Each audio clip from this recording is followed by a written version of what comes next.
Welcome to this week's Cruise Chat. I'm Kathleen Penner, owner of Plenty of Sunshine Travel, and today I'm joined by Karl. And Karl's from Silversea, and we're going to be going over just about their brand and a nice brand overview and the things that they offer. So over to you. Thank you so much, Kathleen, and thank you for the opportunity. So what I thought I'd go into a little bit more is Silversea Expeditions, give you a little bit of an overview of Silversea Cruises itself, but then really delve into Silversea Expeditions and explain how that's a little bit different than everything else. Yeah. Last year in 2019, Silversea visited over 900 destinations, and it's our small ships that allow us or afford us the opportunity to visit so many different ports. Our ships range in guest capacity from 100 to 608. So 608 is our largest ship, and as a result, we can visit all these various ports. And if you notice all the dots, you've got white dots and red dots. The red dots are the expedition destinations and the white are the classic. So classic are places like the Caribbean, the Med, Northern Europe, Asia, etc. The red dots are the Antarcticas, the Arctic, the Galapagos, both coasts of South America, both coasts of Africa, Micronesia, Melanesia, Polynesia. So really many, many, many destinations. And whenever we have someone come along and say, well, I've been there and I've done that, I really, really challenge that, particularly when we talk about expedition. Yeah, because you can get into ports that those mega ships just can't. So you can see so many Absolutely. things. Yeah. Even in the Caribbean, you know, we'll pass those ports that have the 2,500 guest ships and the 4,000 and the 6,000 guest ships. We'll cruise right past them and go to the next port 3 or 4 hours sailing away, where we're the only ones in port. The locals are really, really happy to see us because they don't get as many visitors, and you don't have to walk through a duty-free shop or a Rolex dealership to get off of the ship. You're just there in the town. So it makes a heck of a difference. Yeah, that'd be perfect. So we throw the term expedition cruising around, and I have to remind myself sometimes that some people may not be familiar with what expedition cruising is. So just with tongue firmly planted in cheek, it's not this. And none of these people are on expedition. And I'm not criticizing that style of cruising. It's the way most people start cruising. They're younger, have small families, may not have as much time to cruise, as much disposable income. And this is the way we start.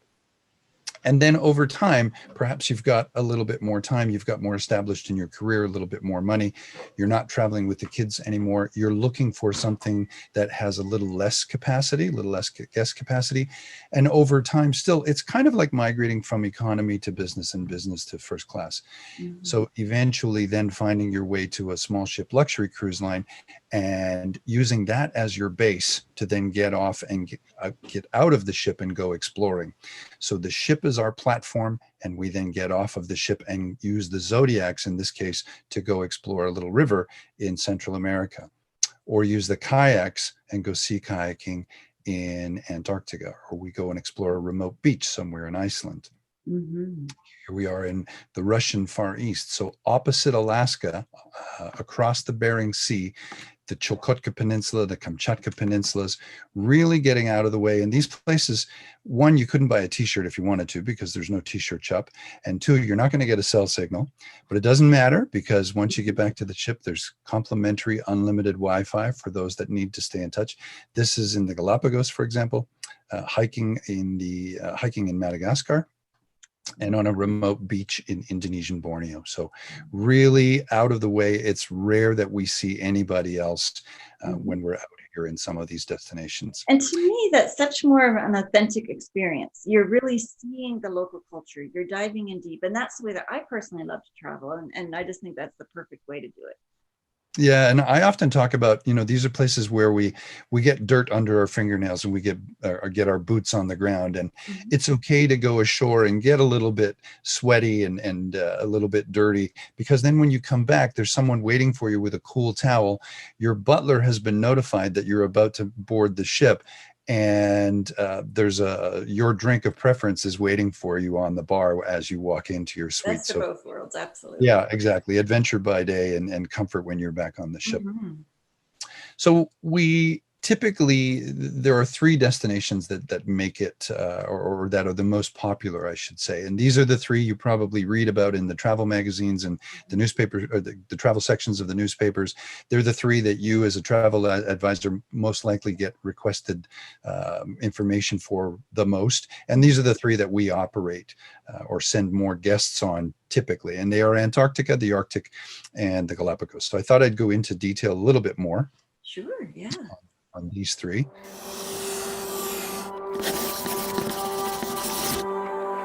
The White Continent. This really feels like Earth's last frontier.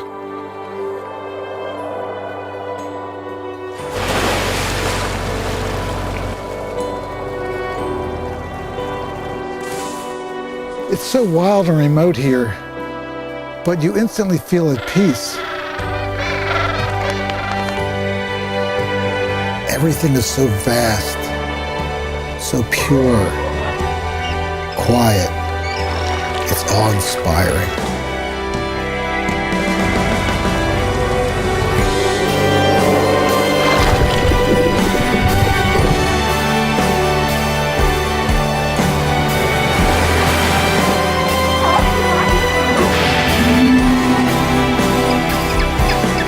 The ice, the whales, the ocean.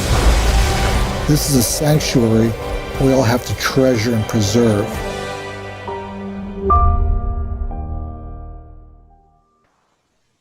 That's stunning. It's beautiful. And you know, I spend a lot of my time talking about Antarctica, and I still never feel like I do it any justice.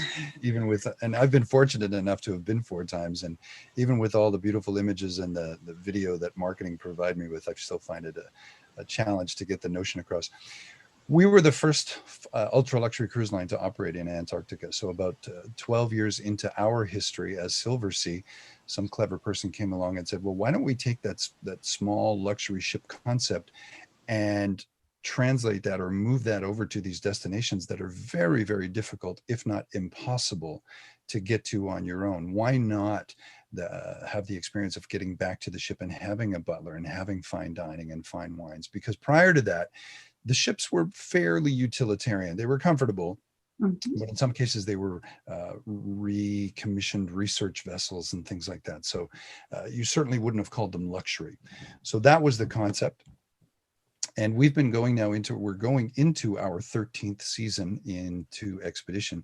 And as a result, a lot of the people, the expedition team members that travel with us, that work with us, they've been going 8 and 10 seasons. And so in Antarctica, if we do 8 or 10 trips a year, and they're on for 10 years, it's not very difficult to chat with one of them and find out that they've been 60 or 80 or 100 times. So these people are top of their field.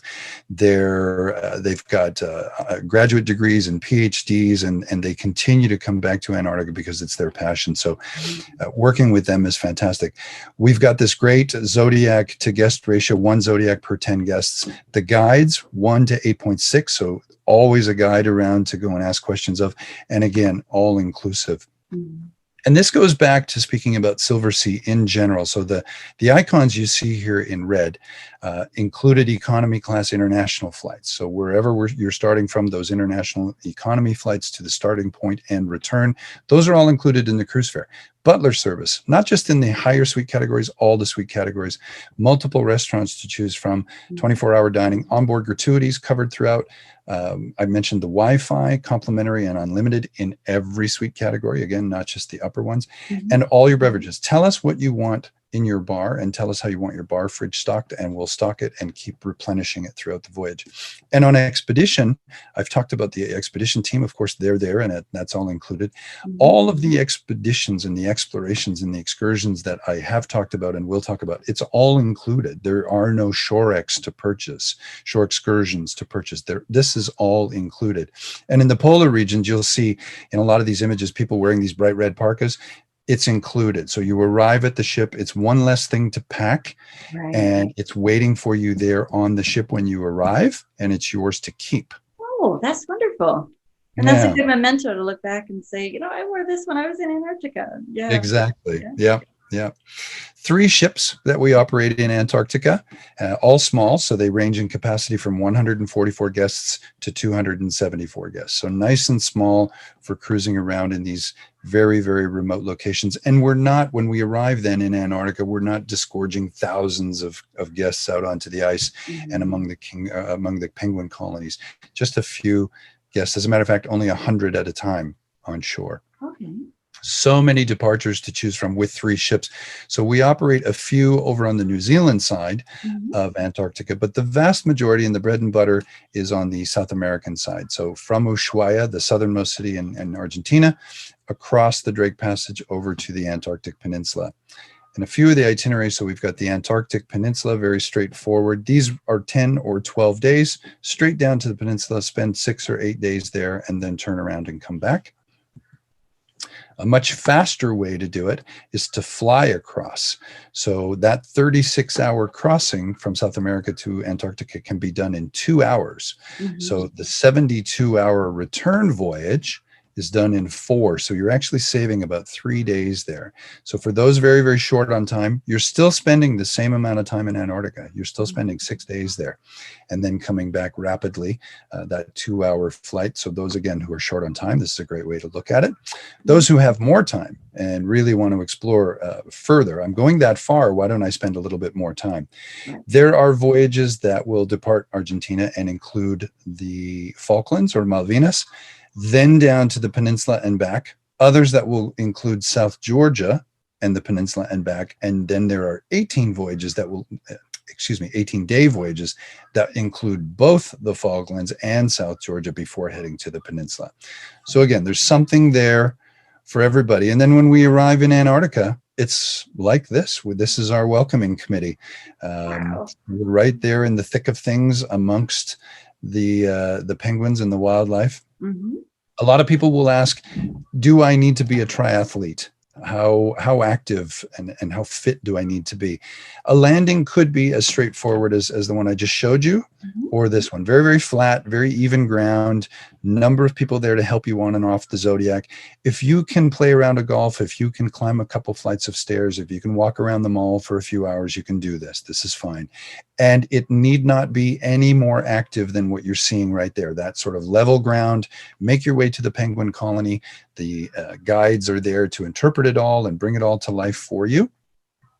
If you want more activity, grab a set of trekking poles off of the ship, find a couple of like-minded souls and a couple of guides to take you, and away you go. And this will have all been discussed the evening before. This is what our opportunities are tomorrow.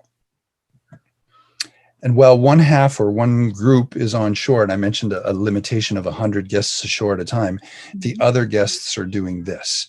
So they're Zodiac cruising. And this is a way to see some of the other wildlife up close. So in this case, seals and whales. It's a great perspective because you're just a few feet off of the water.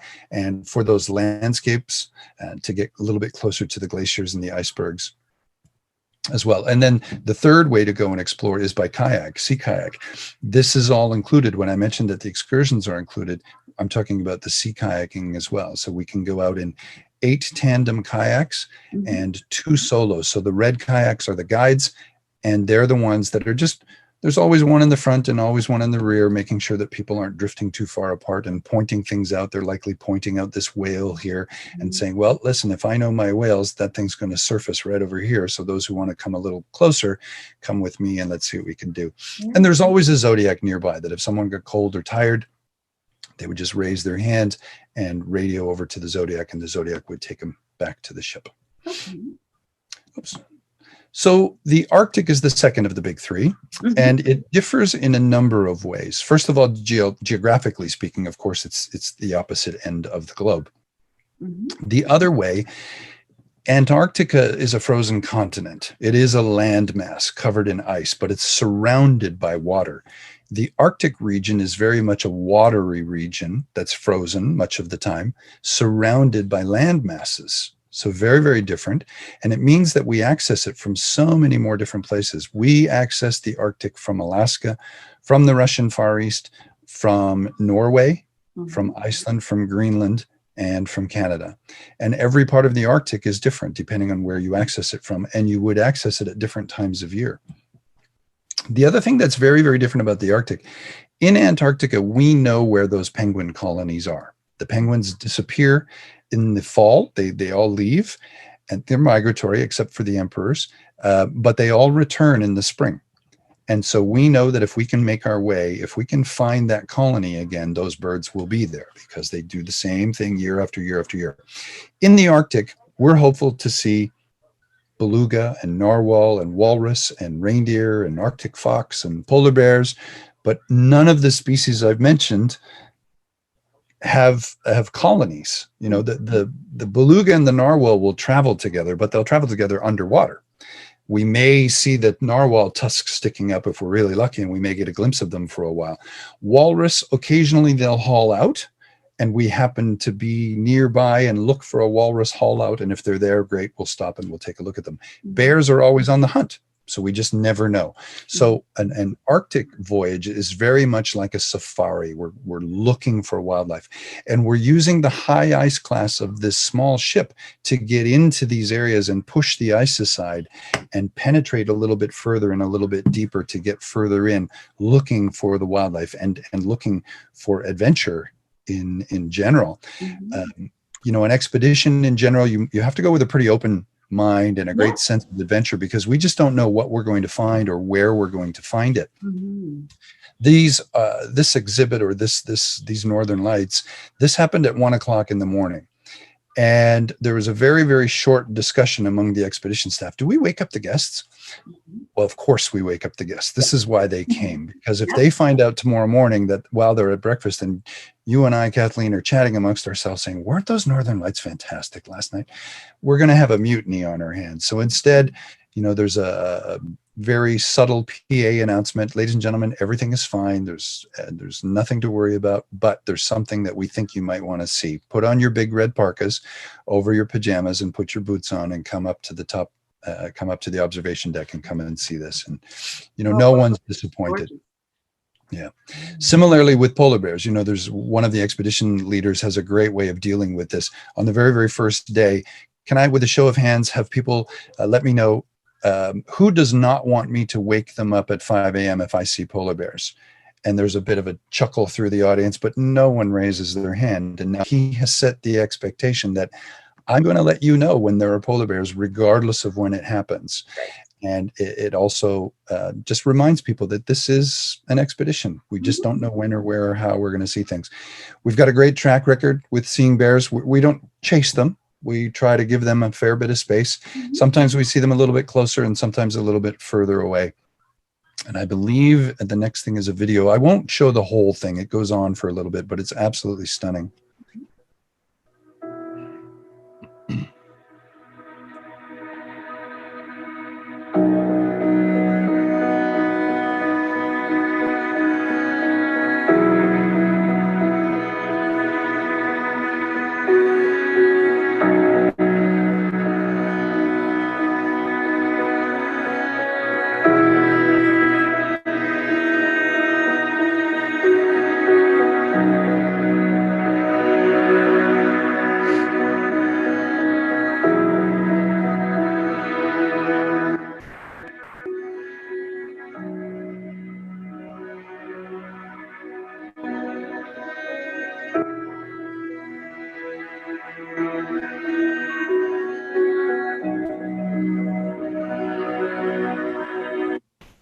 But you get the point. This was a voyage that we did from Alaska over the top of Russia to Norway, 24 days last year, September of last year. And they saw bears on 6 different occasions. So absolutely stunning. And everyone got this video. They all got a 12 or 15 minute film to take home with them, including footage of these 2 bears. Very, very healthy looking bears. Yeah, by all accounts, every time they saw bears, everything was quite lovely. So a really good tip would be invest in a good camera, not just an iPhone. Yeah, absolutely. Now there is an onboard, sorry. No, go ahead. There's an onboard filmmaker on all of our expedition voyages. So whether it's Antarctica, the Arctic, Galapagos, anywhere, there's an onboard filmmaker whose job it is to chronicle the voyage. So if there comes a time, I think, when it makes sense to put your camera away, so that you're not experiencing the entire voyage through the viewfinder of your camera. Right. Let the filmmaker do their thing, and you'll get the video at the end of it. Oh, that's wonderful. Great. That's really good. Yeah. Yeah, and everyone gets a USB stick or a DVD, whatever their choice. And it's a great memento of the voyage. Number of great itineraries in the Arctic.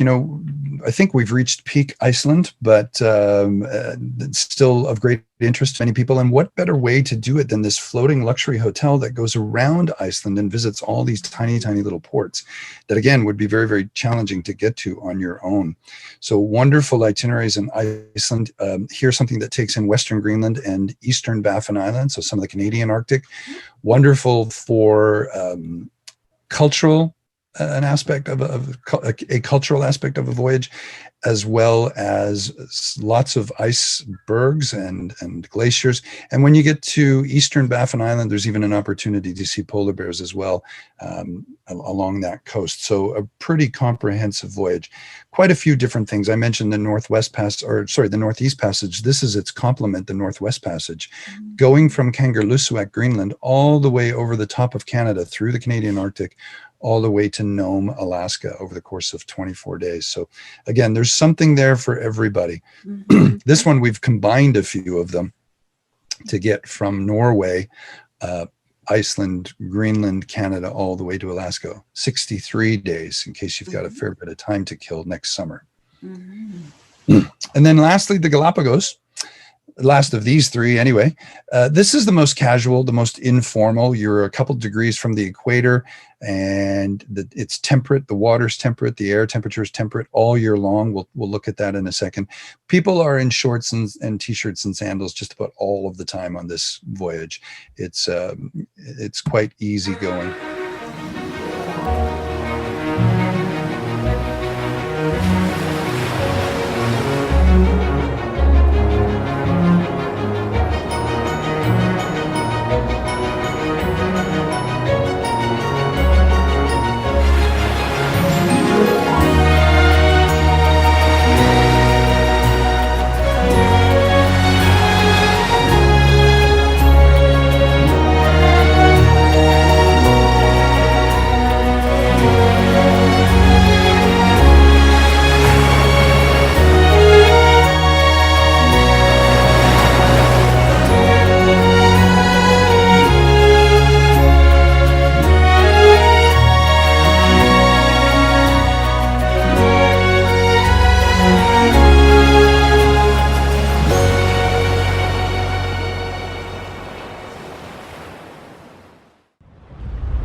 Have you been, Kathleen? I have not. That's something that I've been thinking of planning for a little bit. And I think that would be a great place to go. I love wildlife, and my husband loves looking at that kind of stuff too. So I think that's something that would definitely be on our list. Yeah. Yeah, and everything you saw there, none of that was staged. That's a professional photographer, Steve McCurry, and we send him all over the world to shoot stills and video and what have you, and follow his adventures. But none of that was staged. That's exactly what it's like to be in the Galapagos. It's like an open air zoo. It's like an open air history museum. You're walking among the wildlife. We have two different itineraries, the Western Galapagos itinerary and the North and Central. There are some changes being made to these as of January 2001. Mm-hmm. Something we've been petitioning the Galapagos National Park Service for over 3 years, and we've finally been given permission to change the two itineraries and enhance them to make them a little bit better, so that on both itineraries, there was one that was a little bit better for hiking and one that was a little bit better for snorkeling. We're equaling that out. Mm-hmm. And one was a little bit better for turtles, sea turtles, and Galapagos penguins. They will now visit the same locations or the same islands, so that we should have equal opportunity to see all the major species, the blue-footed boobies, the red-footed boobies, the marine iguanas, the giant tortoises, the sea turtles, the Galapagos penguins, all of those visible on both itineraries. And I just mentioned that because people, when they are planning on a Galapagos trip, they'll pull their hair out wondering which of these two to do. Or they'll come to you and they'll say, listen, we have a window in October. Is it a good time of year to go? Mm-hmm. And to help sort of get over that, I just wanted to put this in here to give you a sense for what's going on. The average air temperature at its coolest is 21 degrees Celsius in September. Mhm. It's at its warmest in March and April at 28 degrees Celsius, a 7-degree temperature difference. Not huge. It's not. Noticeable, but not huge. Mhm. From an average water temperature perspective, it ranges from 21 to 25, a 4-degree difference. Not that much. Mhm. So it really, if you have a particular month and you can only go then, there is no bad time of year to go. It's different depending on when you go. This Mhm. period where it says warm season, January to May, it's a little muggier. You can see these temperatures, up into the 26, 28.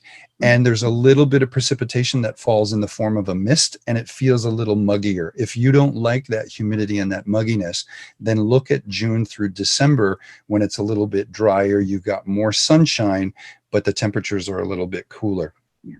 Where you see it as high season here, July and August, and again in December, that just has to do with Northern Hemisphere school holidays and people taking kids. If you want to avoid kids, avoid those months. If you want to take kids, you might want to consider those months.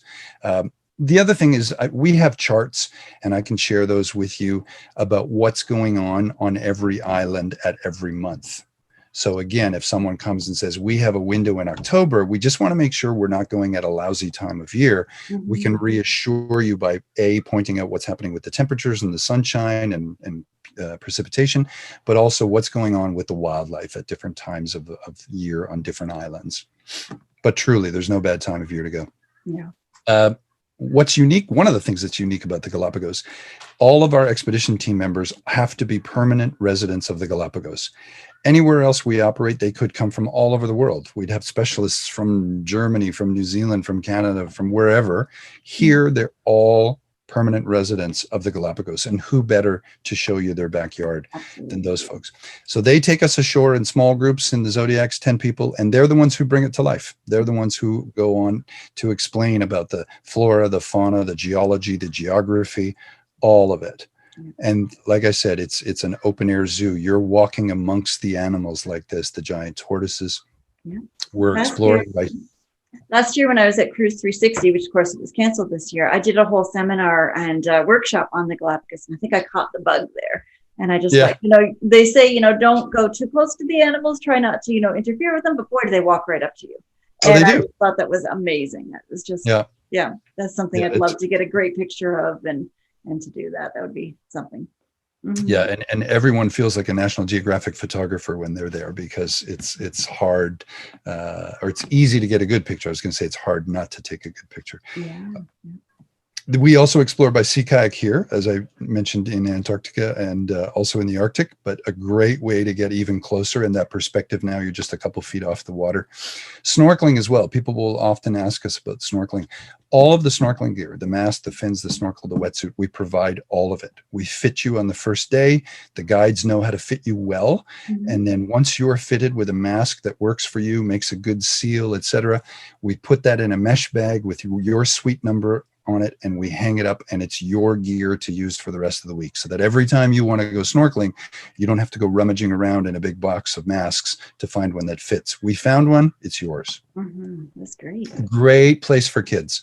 This is my son Alex, and we took him 2 years ago in July of 18. Mm-hmm. He was 5, so 5 is the minimum age for expedition, and he absolutely loved it. And as parents, 97% of the Galapagos is protected, is undeveloped. So as parents, you're not concerned that they're going to run across a road and that there are vehicles flying past and that there are jet skis and motorboats in those bays that we go to. There aren't. There are no marinas and yacht clubs and hotels and condo developments and roads. You get there and it's a beach and a trail, and that's it. So as a parent, it's a great place to sort of relax and let them go and explore. And the other thing is the wildlife. The wildlife there don't want to bite them or eat them, and they're not poisonous. And so a wonderful, wonderful place to go and explore with kids. And especially now with all this blended learning, with the homeschooling and the school, and what better place, to teach your children about the world than to get out there and explore it. And that's just, truly. Yeah. Yeah, on our voyage in July, there were probably 18 kids that were under 20. I would say maybe 8 of them were under 10, and then another 10 were sort of 12 to 18. And it was that group that I watched a little more closely because they, on the first couple of days with the unlimited Wi-Fi, they had their iPads and their laptops and their phones and whatever. But by the third day, those were all left in the suites, and they were in the library with books and atlases and maps flipped open and talking to the guides, and lots of questions during the formal lectures and that sort of thing. So a really interesting shift that they get into it as soon as you put them in that environment.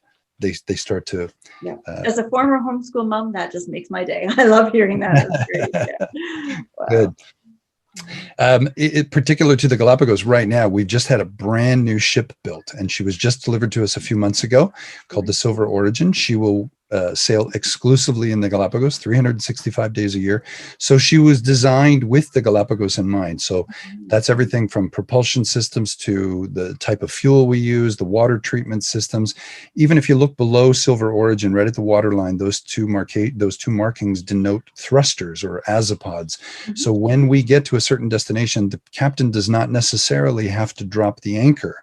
And so we're not concerning ourselves with scraping the seabed or busting up the coral, because we can use those thrusters to stay in position.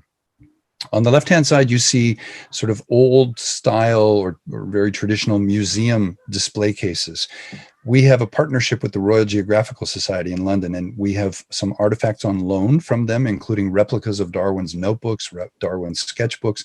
Those will be in the museum-style display cases.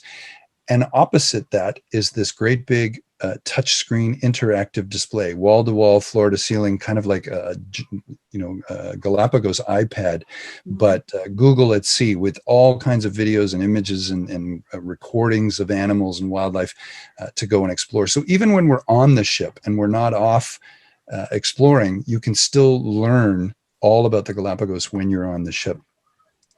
Throughout the common areas, lots and lots of natural light, floor-to-ceiling, wall-to-wall windows. Again, the idea was, how do we make sure that we feel like we're in the Galapagos the whole time, even when we're on the ship? And even in the suite, typically you enter a suite and immediately left or immediately right is the bathroom. And when you close the bathroom in your suite, the door, excuse me, there's no natural light. Here, we've built these panels so that when you're standing there, and there's an electronic switch that either turns it into a mirror, slightly opaque or completely transparent. But I believe that these are still artist renderings, but I believe now that we've seen the ship, these panels slide out of the way. So you're standing there brushing your teeth, looking through your suite over your balcony, and you've just got all this natural light flooding in, and you hear the waves crashing against the ship. The way it should be. And as if that weren't enough, there are some suites where the bathroom is actually on the edge of the ship. So you walk through your suite to get to the bathroom.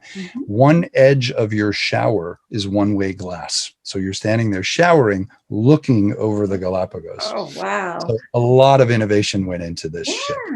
Fabulous. A couple interesting ways to learn more. That's at our blog, discover.silversea.com, and on our YouTube channel. There's a specific, we have a channel within YouTube called Silversea Cruises. So the videos I showed here, those are all there, and many, many more.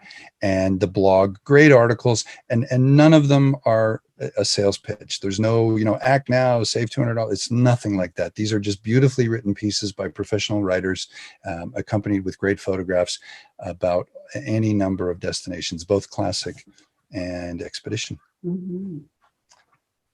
Thank you very much, Kathleen. Well, thank you so much for presenting to us all that information today. That's fabulous. And I personally can't wait to go.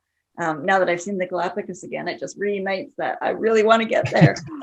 So I hope that my clients do too, and they're able to, to book and to get on the Silversea and to check that out in that new ship. That's fabulous. Yeah. And if there are any more questions, I'm very happy to do another a presentation like this specific to a destination with you and your clients. And let's go through their questions.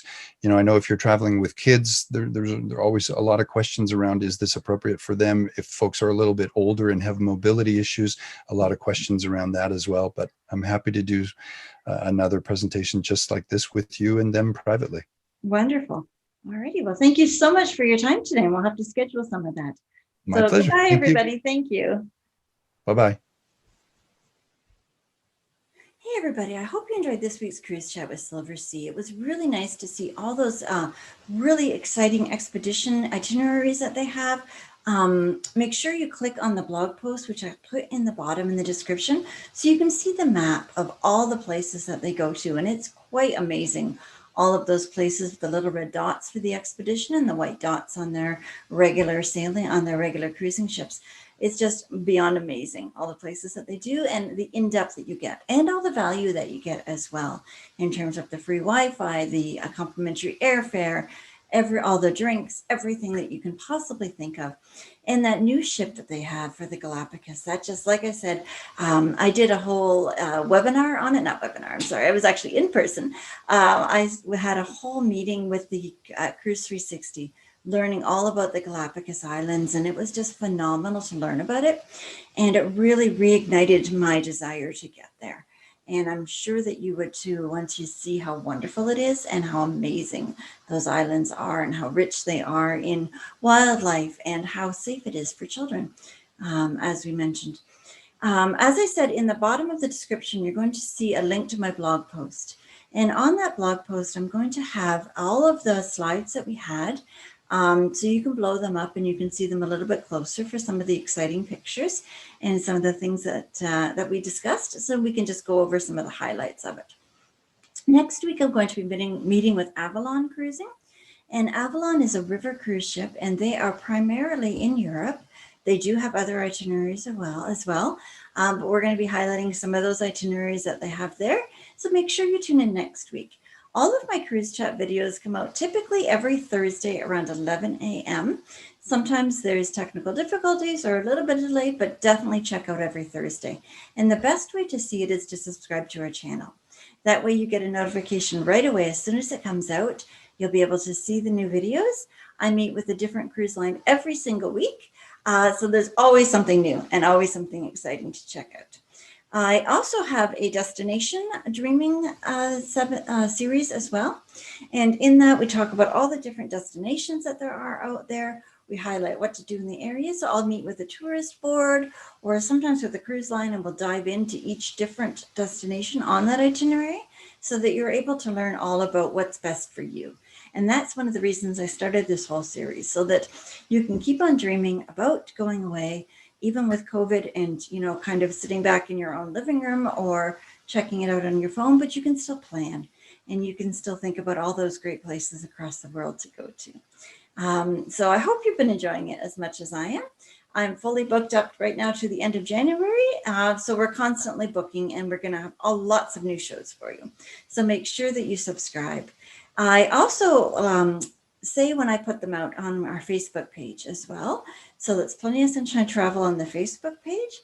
So if you want to get in on the conversation, check that out as well. And I post on Instagram often as well. Thank you so much, everybody, for watching. I can't wait to meet you all in person on our group cruises, and I hope to sail with you soon. Take care. Bye.